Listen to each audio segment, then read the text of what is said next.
Good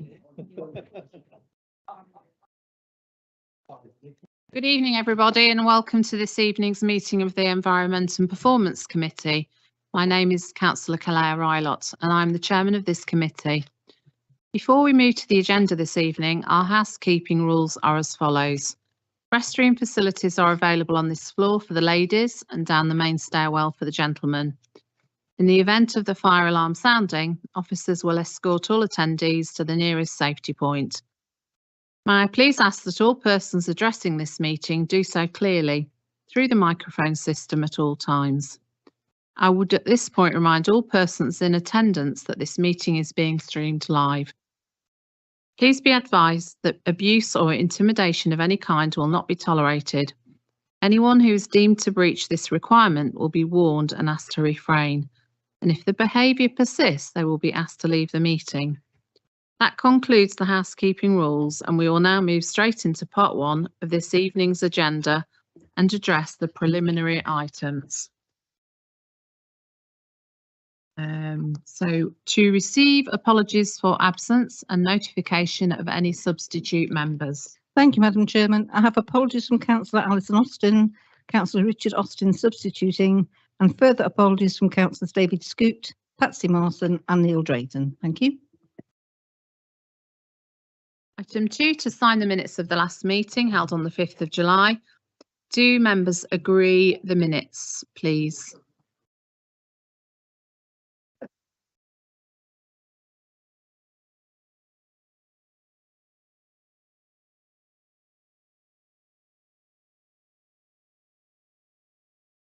Item 3, to receive declarations of interest in respect of any item on the agenda.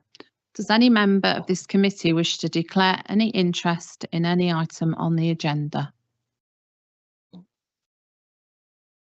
Item 4, to answer any written public questions. Are there any? No questions, Madam Chairman. Thank you. That concludes the preliminary items. We will now move into part 2 of tonight's agenda. Our first report this evening is the review of fixed penalty notices for environmental crime offences, which is on page 7 of the agenda. The portfolio holder, Councillor Callum Butler, will present this report to the committee, and he is supported by the report author, Donna Hall, our Group Manager for Public Protection. Thank you, Chair, and good evening, everybody. Thank you for letting me bring this report for you to scrutinise tonight. The report relates to fixed penalty notices, FPNs, and the option to raise the amount charged for environmental offences. Currently, Boston issues FPNs for environmental crime when linked to littering, fly tipping, household waste, duty of care, graffiti and fly posting. I am proposing an increase to all areas of environmental crime. As I'm sure you are all aware, Boston has a sizable issue with fly tipping and littering within the borough, and I feel we need to build on the hard work that has already been undertaken and put a deterrent in place that makes people think twice. I also need to be conscious of the financial income of residents in the borough and the fact that if FPNs are not paid, we don't have an enforcement team.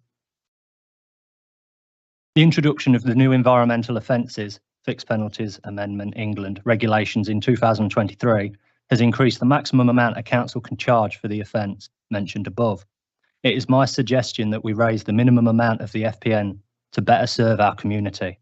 It is also my suggestion that we offer an early payment scheme of 10 days to encourage perpetrators to take responsibility for their action.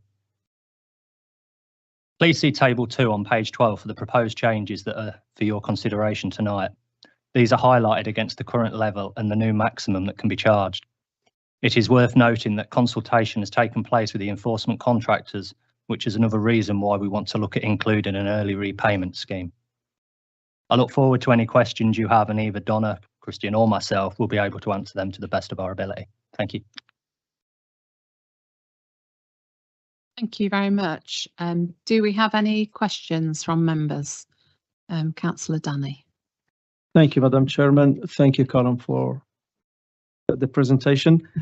I totally agree with you. We need to increase, the penalty charges, because at the moment, probably people, they are not giving them much attention.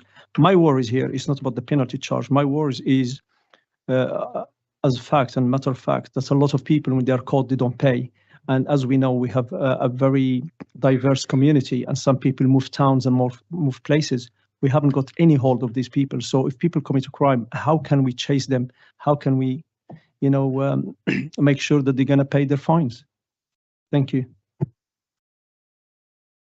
My understanding is that every fine that is issued that isn't paid is followed through to court. The issue that we do have, as you say, is with the transient residency. If they happen to leave the country, there's not really many ways of being able to chase them up. But maybe Donna can add a bit more. Thank you. Yeah, I mean, I think you're correct. So we do pursue all FPNs. Obviously, sometimes representations are taken into account, but mostly where non-payment is made or we've had no contact, then we would pursue them through to the courts. But as Councillor Butler says, it's very difficult. Obviously, if we're unable to locate them and they haven't received the court notice, then that's not something that we as a council can pursue. Thank you. So in this case, how much the case will cost us if we want to take them to court?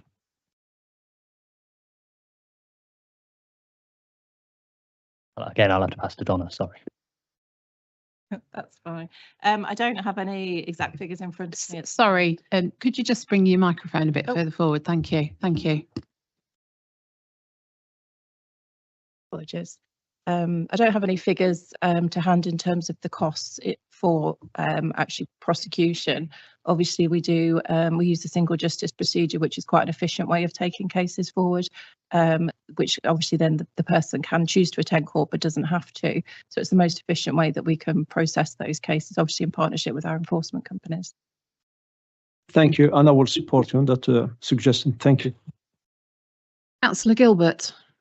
Yeah, just to start by saying I agree with everything in this report, and I support the proposals that are being suggested here entirely. My two comments are in the streets adjoining the town centre, and I was thinking of sort of Irby Street, Station Street, and places like that, James Street. There are two issues which I think exercise the community quite a lot. One is the fly tip. You've already identified that. A lot of those houses 30 years ago would have been owner occupied, and now they're HMOs or they're owned by absent landlords and rented out to tenants. We've talked about some of the churn that creates problems where people come and go very rapidly. But I've also noticed there are some areas where we've taken mitigating steps to sort of avoid fly tip, like by removing bins. And it's still being used as a site for fly tipping, which suggests that some of the communities are rather more permanent than they are transitory. And I just wonder, given that we do have a very high population of newly arrived communities in Boston, many of whom are here for extended periods of time, whether we make any effort to reach out to those people so that they have a slightly more sophisticated understanding of how the system of waste removal operates in this town. So I don't honestly think, having spoken to some of them, that they actually know they're breaking the rules. They just think that's the way it is. And a sticker or a warning on a bin is not actually going to deter them because they probably can't understand it. So I just wonder whether we can make that side of things a little bit more sophisticated by identifying who's living in our towns and reach them in their own language, so they understand how to manage their waste. The second thing is that my perennial complaint, and it's probably not for the scope of this meeting, but it's the bins on the streets, because that is in itself an environmental crime, and it can be you can be fined for doing it. But it would be unfair and unjust to do that, given the fact that people have no access to the rear of their properties. And I do think we need to look again at a collaborative approach with local communities to try and resolve this issue, particularly as we move forwards towards Boston 400. And we'll have a lot of tourists coming to the town, and our town centre looks dilapidated. And part of that dilapidation is due to the fact we've got plastic bins all over the place. Thank you. Thank you, Councillor Gilbert. With regard to your first point, my brain's just gone dead. No, I know the answer. My brain's just gone dead, that was all. An education programme is going to start from the 1st of November for 3 months around the high hotspot areas for fly tipping and bin offences. You're correct to make a connection between overcrowded private rental properties, HMOs that aren't registered as such, and the link with fly tipping and other environmental crime. And as I say, we're working on a 3-month programme, which will culminate after that event of stricter enforcement in order to make sure that that happens. Regarding your second point with bins on street, again, I agree with you. There's certain areas of town where this one size fits all doesn't really work. And again, we're in the new year, we're looking at undertaking a full bin review of the town with a plan of basically seeing what does work in, for example, James Street, as opposed to what works down Spilsby Road. Thank you very much. Councillor Pryke. Thank you, Chair. Again, I fully support these proposed increases that you're coming up with. Got 2 points. The first one is, could we please try to get bigger signs at the household waste disposal facility, Boston's one, to warn people when they turn up, when the place is closed, that they could be fined whatever if they fly tip? Because Sorry, Councillor Pryke, that's not, that's a county issue. It's whether the borough can ask the county for signage outside. Well, it's quite irrelevant to what we're talking about in this paper, really. Okay. The second point that I wanted to ask about is, do we know what East Lindsey and South Holland councils are currently charging, whether they're proposing increases? And are we in line with them, or are we out of line with them? Thank you. Thank you. So in respect of South Holland and East Lindsey, South Holland had just increased their fines prior to the legislation, or just after the legislation coming in, as they were slightly lower. So they've increased, and we'll be reviewing them again next year in light of the new legislation. In East Lindsey, we are looking at that possibility of increasing them under the new legislation. I think just the regulations that we're talking about that have enabled us to increase the maximum FPNs for these 5 specific enviro crimes, that came in, I think it's about 12 weeks ago. So I've done some research which is in the report to illustrate what a few councils have done, but I think, like Boston, many councils are in the position now of reviewing it and will start to look to increase their fines as encouraged by the government. Thank you for that. So there's a chance that we could all be on the same song sheet in a year's time, the 3 councils. Yeah, obviously it's up to each individual sovereign council to decide, though. I mean, one may go higher, one may go lower. Councillor Middleton. Thank you, Chair. Just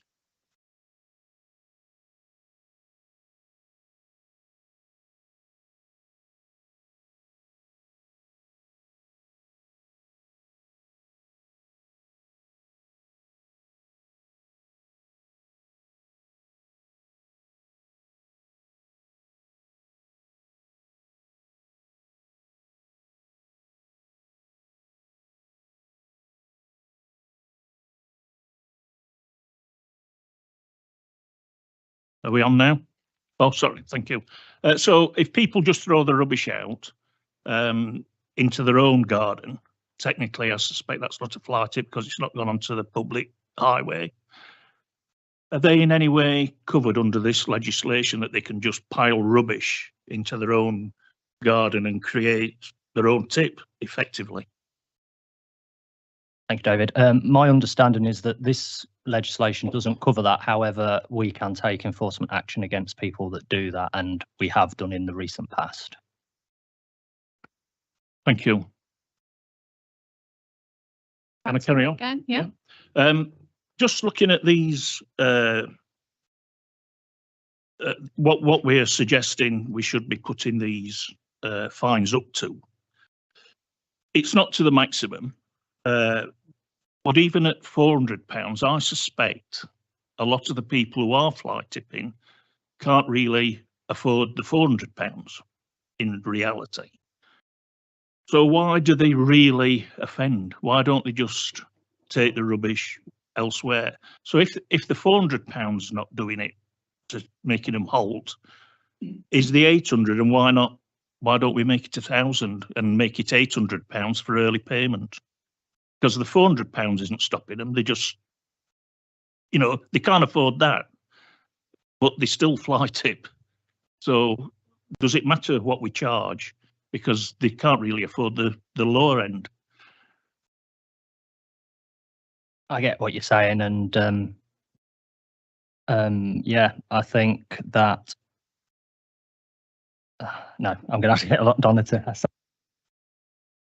I mean, yeah, I think that that's a reasonable point. Obviously, in setting or recommending some options for the fines, we're taking into account lots of things, the demography and the of the area, for example, which is potentially why we haven't looked to set it at the maximum, which is £1,000. But that might be something that could be considered. Obviously, we're asking the committee to make a recommendation to Cabinet.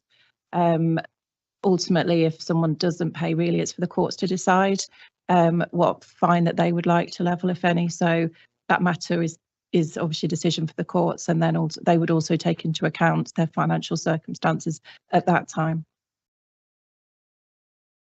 Any further questions? Councillor Austin. I'd just like to ask, have you considered a leaflet drop in the worst areas? Just this is an opportunity to bring this matter to people's and if a leaflet drop in sign language as well as other means might help. I think if it's discussed in a joking way, as much as anything, with the foreign nationals, if they can, you know, that'll cost you £500 when they throw a cigarette end down. That's a good way of getting the message across if we can get that sort of discussion going. Thank you, Councillor Austin. Just to link in with what Councillor Gilbert asked me about the and where I said we're going to start the education programme. Part of that education programme involves obviously fly tipping, and there'll be letters going out in different languages, symbols, you know, bilingual. So there'll be lots of images. I've just literally been looking at the packs that have been put together, and they're very good. So rest assured that the worst hit areas are going to be leaflet dropped in the coming weeks. Councillor Gilbert. It's just following on from Councillor Middleton's comment, really, about the fact that bags get dumped in front and rear yards, and that in itself is hazardous, but that doesn't fall within the scope of this legislation. I just wonder whether or not we liaise with landlords. There used to be a landlords forum. There's letting agents who are responsible for property as well. Maybe a sort of slightly more multifaceted approach might be in order with a problem as intractable as this one, and getting everybody on board, because these are private sector properties by and large. And I think the private sector landlords and letting agents have a duty of care, in a sense, to ensure that their tenants are maintaining the property to a decent standard for everyone's benefit. So yeah, it was a point well made. And if there is that forum still there, and maybe it could be discussed with them. Currently the housing team at Boston Borough and the enforcement team and the environmental team now will meet up and bring in the letting agents, as it were, as well into that, so that we all work together to try and combat it. But I'll definitely take your point on board and look at enhancing that, shall we say. Councillor Welbury.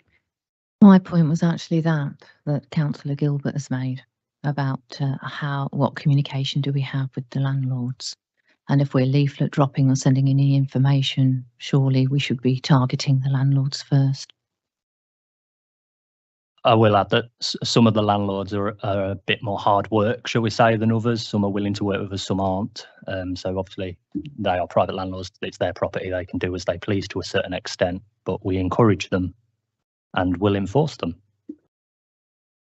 Councillor Danny. Thank you, Madam Chair. The only thing I would like to mention, because I think there's a hot spot now in Boston where there's always fly tip. It's like Irby Street. It's every 2 weeks. So you try to catch who is doing it, but sometimes the houses change and then it's different people, then they do different days.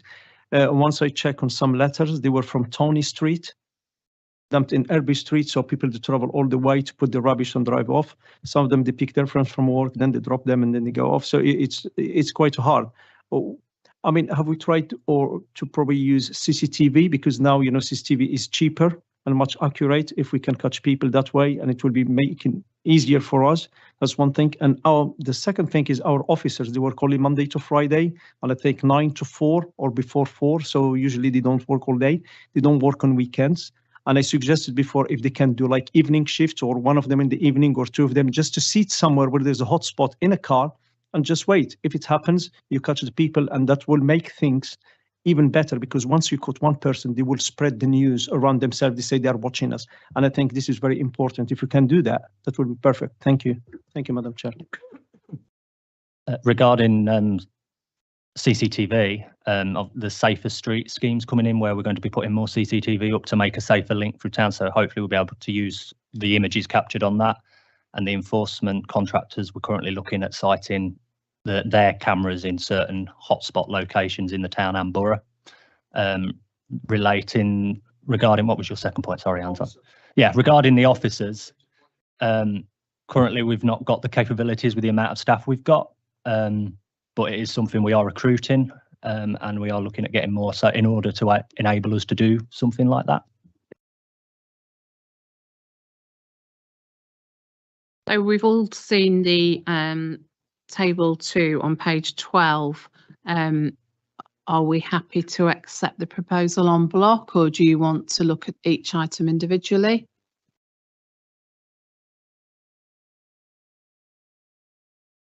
So Councillor Zani would like to propose, and Councillor Gilbert will second the that we're happy with the proposal for amending the FPN levels. Thank you very much. Thank you, members. If you could just show all in favour, please, just for clarity of the vote. Thank you very much. That's unanimous. Thank you.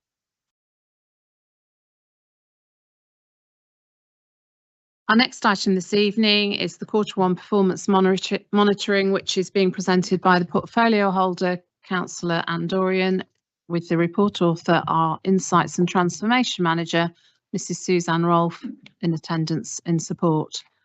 Questions were asked for in advance of this meeting to allow Suzanne to compile the answers, but we didn't receive any questions.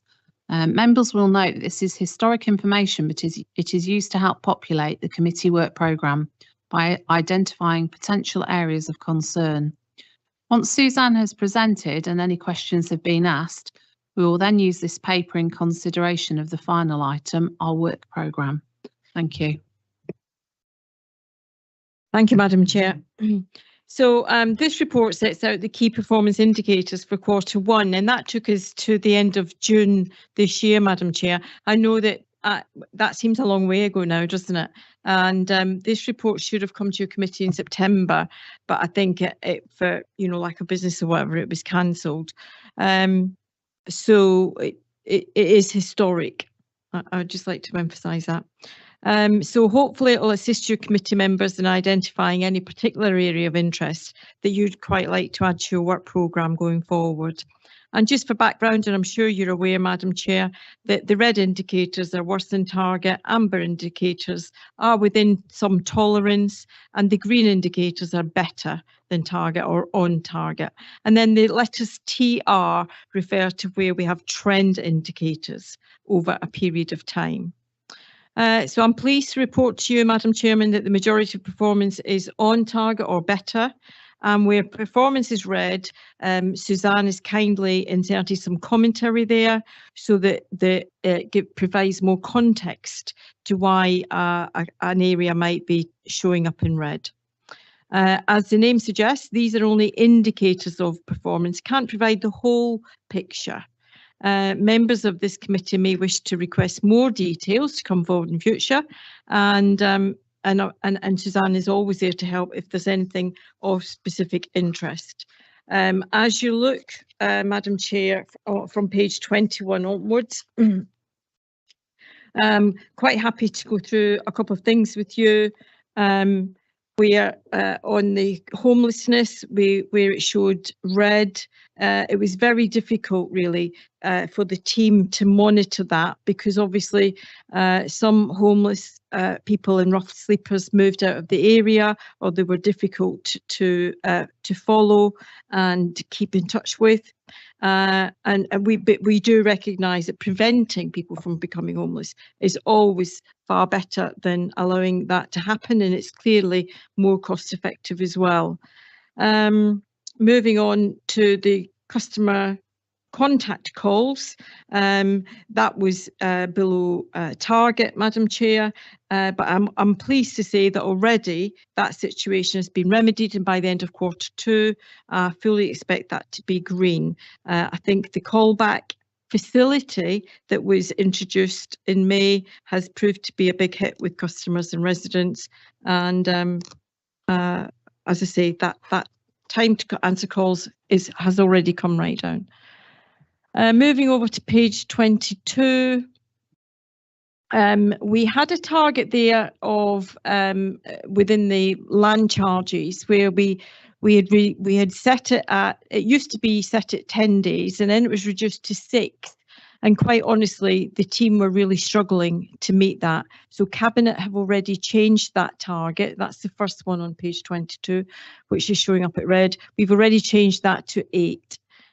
So that hopefully that will allow the staff, a bit more breathing space to turn around those land charges. I'm really delighted, and I'm sure you will be, Madam Chair, with the Jeff Mulder Leisure Complex and the number of swims.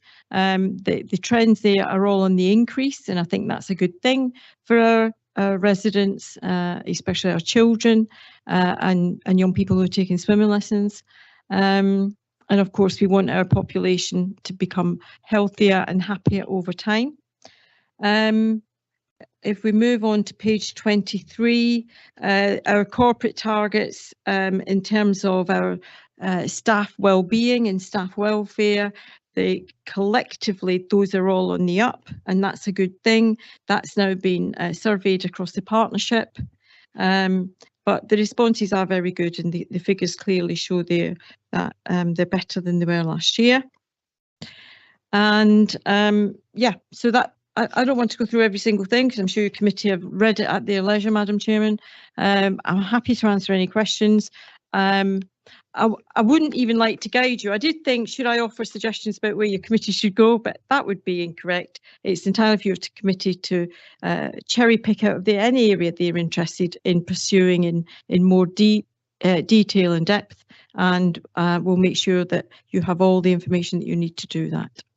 Thank you. Thank you very much. A question from Councillor Gilbert. Yeah, overall, this is a very positive picture, I think. My only observations, if you cluster all the reds, it appears most of them seem to be relating to timeliness. And I just wonder whether or not there's an issue around staffing levels or staffing absence or something of that sort, which explains why timeliness seems to be a sort of a theme that runs through this report. An interesting point that Councillor Gilbert raises, Madam Chair. In meeting with my portfolio holders on a regular basis, I am receiving reports that vacancies are being held in some service areas, and that's something that I'm going to pursue with the Chief Executive. I'd like to get a better understanding of how and why vacancies are held, how long they're held for, because of course, as you know, having your background in your career, Councillor Gilbert, you know that the pressure that puts on your co-workers, somebody else has to pick up the slack. So I'd be keen to bring that back to your committee and feedback once I get an answer. Thank you. Councillor Austin. Thank you, Chair. One target we seem to be missing fairly dramatically on a regular basis is the percentage of all planning decisions subject to an extension of time. Have I read that correctly, and is what's being done to overcome that? It's an odd one, that, Councillor Austin. Sorry, thank you, Chair. It's an odd one, that, because sometimes it's the applicant. In fact, very often it's the applicant that wants the extension because they've decided they want to make an alteration to their plans, or they want to move a window from this place to that place. And so it's not always our officers, and I have to support them in that. It very often is it's the resident that's decided, but it does impact adversely on our targets. Yeah. Councillor Danny. Thank you, Madam Chair. In my opinion, I think we are making very positive progress, and I think the team and our officers for doing that job. And I think we cannot be perfect 100%. Sometimes you have hurdles and failures. along the way. But however, we are trying our best, and I think that's the positive attitude to take with us for the future, and hopefully we will do better in the next time. Thank you very much for the presentation. With your permission, Madam Chair, thank you very much, Councillor Danny, for those kind words. I can assure you that the new administration is working incredibly hard. Where we make mistakes, we will own them and apologise for them, as I have done today, for the horrendous state of our beautiful park in the town centre. I've apologised to the residents of the town, and we will explain as far as humanly possible why things have perhaps gone awry. As you rightly point out, Councillor Danny, mistakes will be made from time to time, but it's incumbent upon us as a new administration, working with our officers and our opposition friends, that we rectify those mistakes as soon as practicable, and we don't stick our head in the sand. We don't pretend we didn't make a mistake. We own it, we accept it, we take the responsibility, and we move on together. Thank you, Madam Chair. Yes, you can. Well, I would like to thank you for your courage to send, a media statement for that park. And I think it's very good of us to do that. And it's very good of you. And I think I do salute you once again. Thank you. Most definitely, Councillor Danny. I mean, I even had people ringing me, and I'm not a town councillor, so there's been a lot of distress about it around the town. Councillor Pryke. Thank you, Chair. Yes, people in Frampton raised it with me this morning as well. I'd like to welcome the trends on this report, which are encouraging, and I'd welcome also Councillor Dorian's response to Councillor Danny and Councillor Austin. I was going to raise similar points, and I don't need to now. I'm relatively new to Boston, but I've got experience of KPIs across councils for the last 20-something years, and I found it odd that 9 out of the 30 references here were red, and I'm wondering if that's usual for Boston or whether this was a particularly bad quarter, and that the improvements that have been put in place to address these misperformances are usual, and you often get, say, a third of your KPIs red. So I'm not sure if that's a question for officers or for Councillor Dorian. Well, I'm happy to take it initially and then pass to Suzanne if she wishes to comment. There were 61 KPIs. If you look at 2.1 on your report, page 18, Councillor Pryke, 31 of those were trend-only indicators. Then we had 30 target measures, 20 are on or better than target. And 9 were worse than target. I'm not sure that, I don't know if you were quoting a national figure there or just a figure that came from another council you were on. However, I've gone through and highlighted and owned the red indicators and indicated, sorry, I'm using the same word twice, vocabulary is shocking tonight. And I've told the committee, shared with the committee, the remedial actions that we've put in place. And I think when we come forward with Q2 and the report then, I fully anticipate that you will see a significant improvement. With your permission, Chair, I'm happy to bring Suzanne if she wishes to comment on that. Just to say, I've never really thought to look back and see what the percentage has been in the past, so I'll have a look and see what that shows, but not all indicators are the same. So it doesn't necessarily mean that if there's a certain percentage, that would be something we'd worry about. I haven't noticed any reds that we're overly concerned about that aren't being dealt with. And I think that's what we try and concentrate on. Is there an ongoing trend? Is there action being taken to address the PI? And if there is, that's a really good position to be in. But I will have a look back. That's really interesting. Thank you. Again, for future reference, if I could just reiterate, if there are questions that you feel that you would like to ask Suzanne, if we can raise them before a meeting, then it would be easier for Suzanne to then have an answer on the evening rather than have to go away. But that's great. Thank you, Suzanne. Any further? Thank you, Councillor Welbury. Just about homelessness, really. Some of you know that I work with the Supreme Hotel, with the residents there. And we all know that the government are thinking about shutting at least 50 hotels. I don't think actually the Supreme is one of them, but it will be at some point. There's been a situation in Skegness whereby residents have been released, but they have not had their interview, which they're entitled to find accommodation when they're released, which has resulted in homelessness, people living in bushes and trees and such like. So I just want to make sure that the same thing doesn't happen in Boston, and that we are able to access the Supreme Hotel and give the residents the support that they deserve when they are released. Otherwise, we will have that problem landed at our door where we'll have to find them homes. Thank you, Madam Chair. I think you raise a really interesting point there, Councillor Welbury. I am aware of the work that you do with the residents of the Supreme Hotel, and I honour and thank you for that work. So there's a dilemma here with migrants. And that is that the government take a long time to process migrants and either give them refugee status or return them to their country of origin. And of course, with that uproar that members of the public made, saying, well, get your process sorted out and process them quicker so we don't have to house them, the government in its wisdom decided they would do just that, Madam Chair, as you probably know. That they would release them all, they would do a paper exercise, a tick boxing exercise, if you will, where they would just say the majority, I think it was 85%, will all be given refugee status. And then we'll show them all the door at the same time. So the potential for catastrophe is huge, because the outcome, Madam Chair, is that those residents of the Supreme Hotel could, at the stroke of a pen, all be given refugee status. They could all turn up at Boston Borough Council front door and say, let us in, because we now have a local connection with your borough and it's your responsibility to house us. So, of course, we are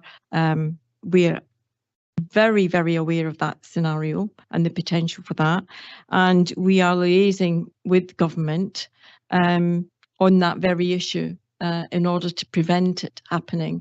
Now, what government tell us is that they fully anticipate that these residents will travel towards the major cities, towards Leicester, London, Nottingham, Birmingham and so on, and that they won't be interested in staying in our beautiful town. That remains to be seen. But we are alive to it. We have our councillor who's responsible for housing and homelessness only today, Madam Chair, attended a summit, an online summit on this very issue. And as I came back on the train from London, I received an email from the organisers of that summit asking me to join and add my signature to a letter that's been sent to government to say, please don't do this to us. And if you do it, you're going to have to fund it. So I will keep you all posted on that situation as it happens. Thank you, Madam Chair. Thank you very much, Councillor Dorian. As I said, there has been a problem in Skegness whereby the residents were presumed to move towards the cities, but they didn't. They stayed where they were. And also the relations between local organisations and the Supreme Hotel is very poor, whereby we are not allowed in the doors at the moment. We are not welcome on any level, whether it be education, health, to actually enter that hotel. So I am flagging this up now, just in case there are issues with the release interviews that these people are entitled to, and advice on accommodation. So that's why I bring it up. Thank you.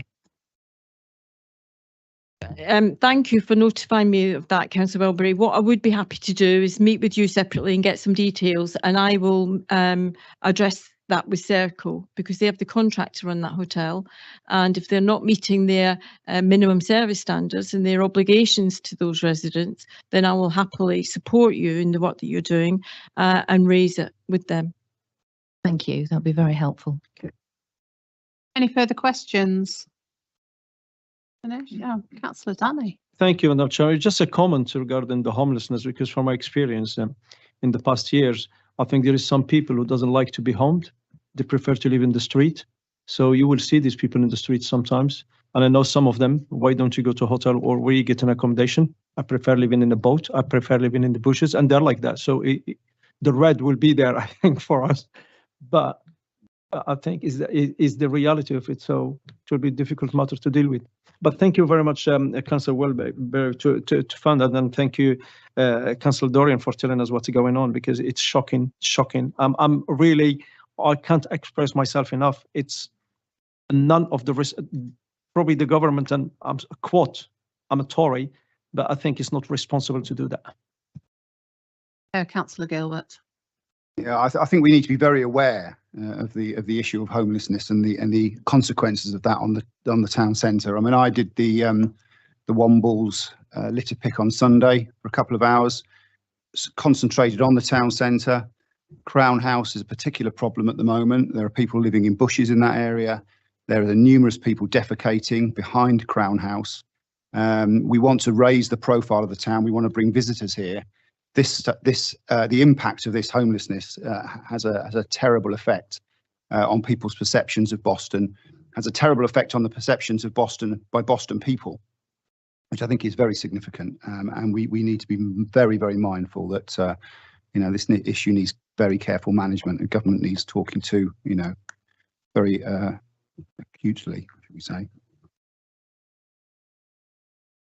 Thank you, Chair. I think both councillors, Danny and Gilbert, raised valid points here. We know that homelessness and people who are rough sleepers nearly 100% of the time present with more than one problem. They've either got substance misuse issues, they've got mental health issues, and they are very complex individuals, and offering them the keys to a front door isn't always the solution, sad to say, which is why places like Medlock House, which is on Lincoln Lane, offer such a great service to rough sleepers, because to get a room in there, you have to be homeless and have another issue like mental health or substance misuse, and then there are a team of workers who will work with those people to help them get rehabilitated and back into the world of work, and then back into suitable accommodation from there.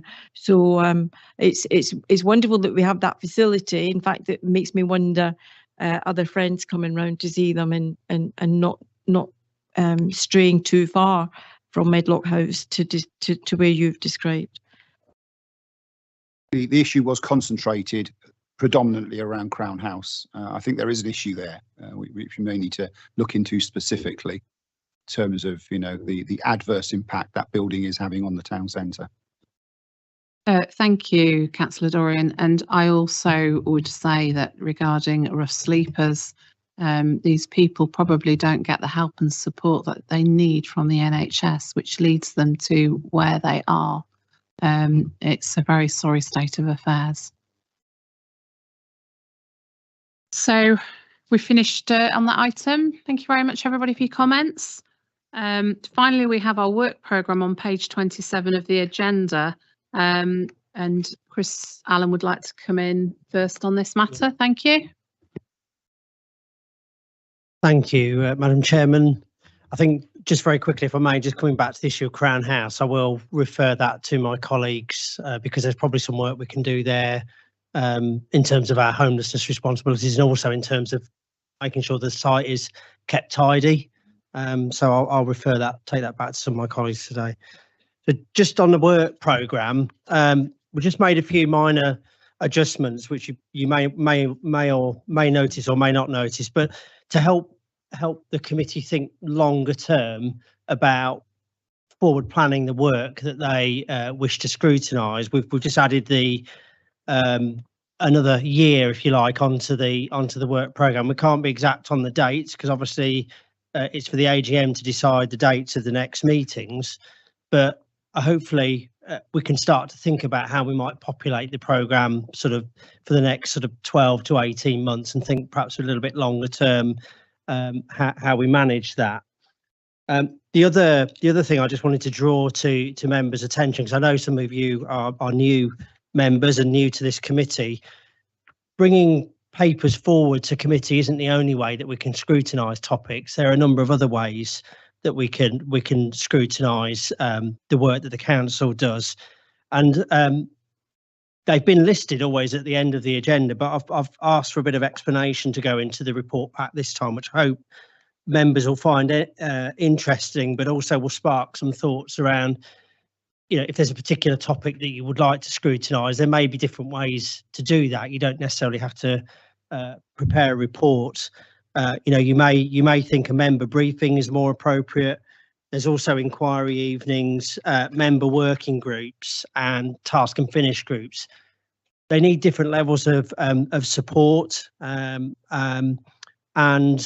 you know, they're different ways of delivering scrutiny, and they've got pros and cons. It depends very much on the subject matter and the timescale you want to work to. But they're just options, I think, that is helpful to share with the committee when you're thinking about items to scrutinise going forward and how you may scrutinise those items. Thank you. Thank you for that, Chris. We already have a request for consideration of a future item from the recent Joint Scrutiny Committee meeting. Members at that meeting voiced concern at the reduced income for car parks, the lack of use of a number of car parks, and the absence of signage for the car park. Their suggestions were to look at all the car park sites across the town, look at their usage and incomes generated, identify reasons why they may not be used. Consider the current charges with a view to looking at alternative tariffs for those sites underused, and advertise clearly on the road for visitors travelling through the town. I think they do understand we can't necessarily offer free parking, but we can look at how we can utilise these car parks more fully. Review all the car parking signage through the town along John Adams Way and along all the main arterial routes coming into the town, including the A52, both down Sleaford Road and Spilsby Road, along Horncastle Road and the A16 approaching the town. There was an absence of directional car parking signage for visitors from all routes into the town. Reasons for this was in line with the ongoing push to improve the offer of the town with events and markets and to promote it as a destination. Ease of reference to car parking sites was a key requirement for visitors, and also the offer of a range of tariffs would improve the use of those sites underperforming. As such, do members wish to look into this subject, and if so, by which means? A member working group to start with, whereby those members with an interest in this and the time to give it a review can schedule their own review and call in officers to provide the information they require. Or do we look at a working group? Is there anybody in the room that's interested in having a working group, 3 or 4 members to do this work? Thank you, Councillor Danny.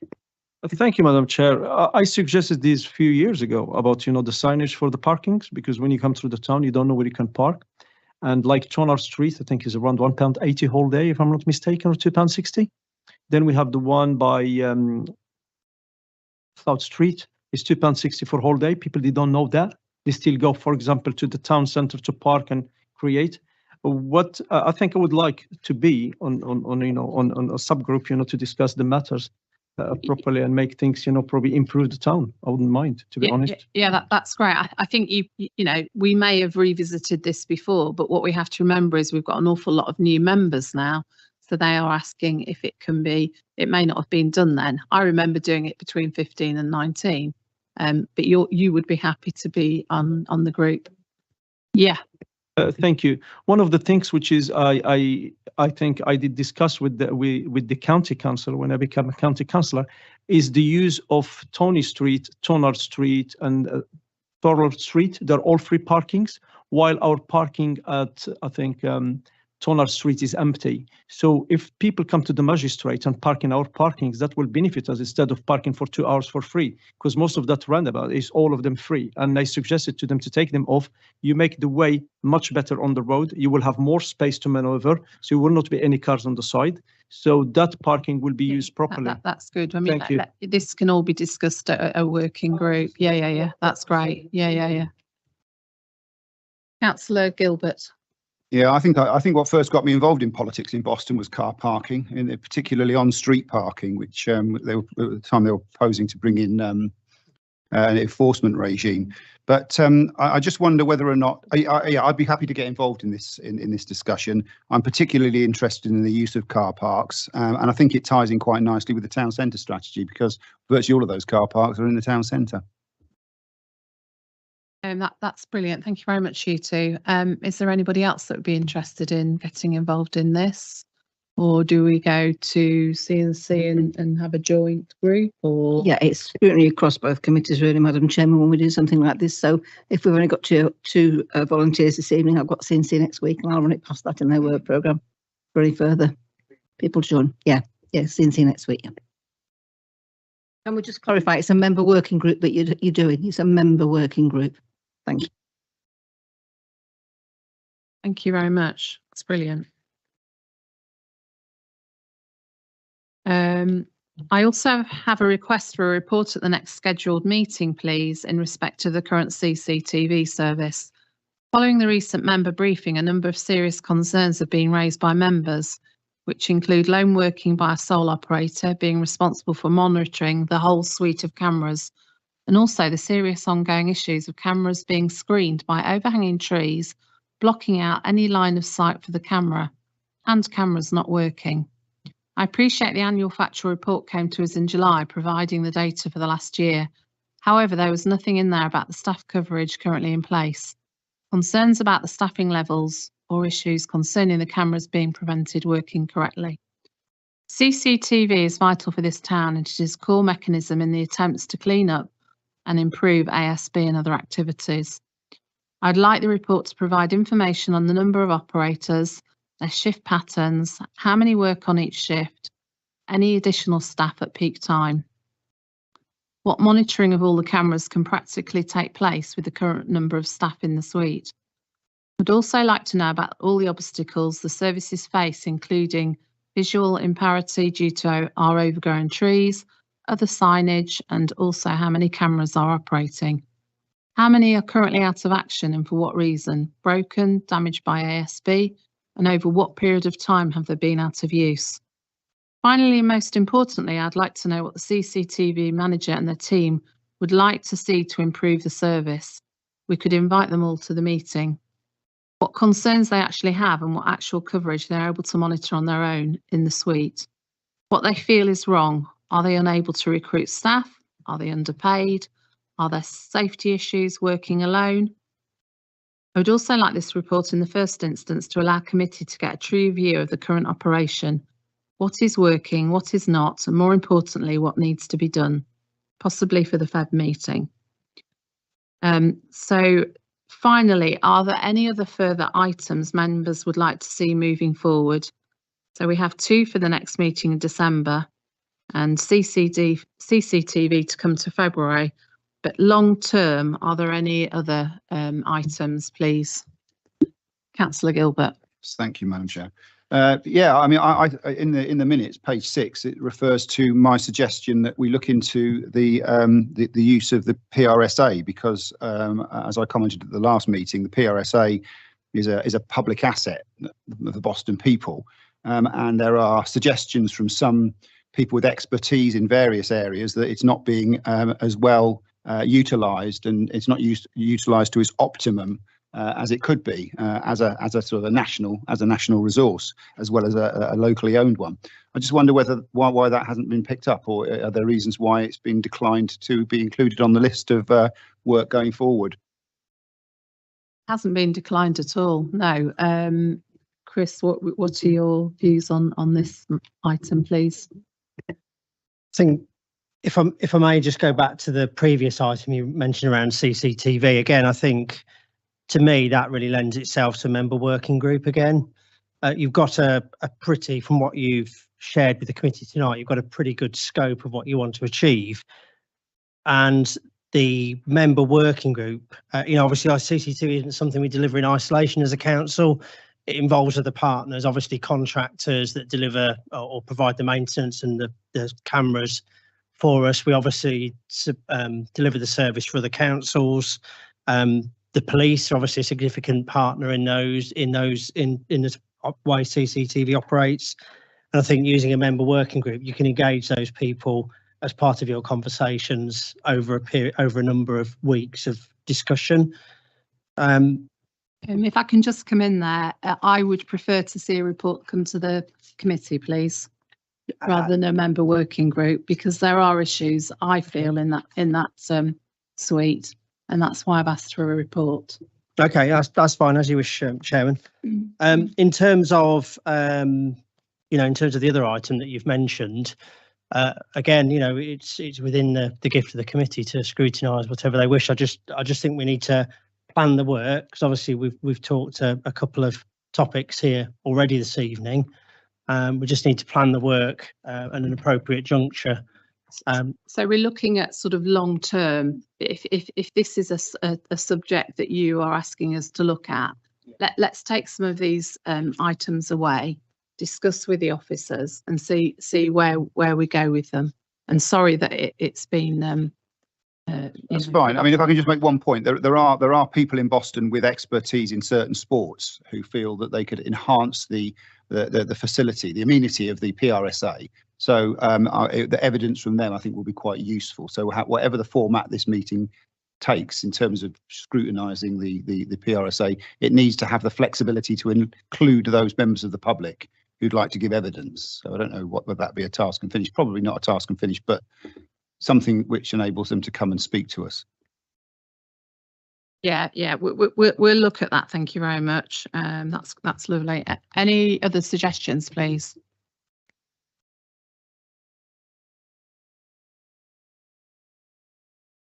Okay, that's good. Thank you for your ideas. Well, I think that concludes the meeting. Thank you all for attending tonight, and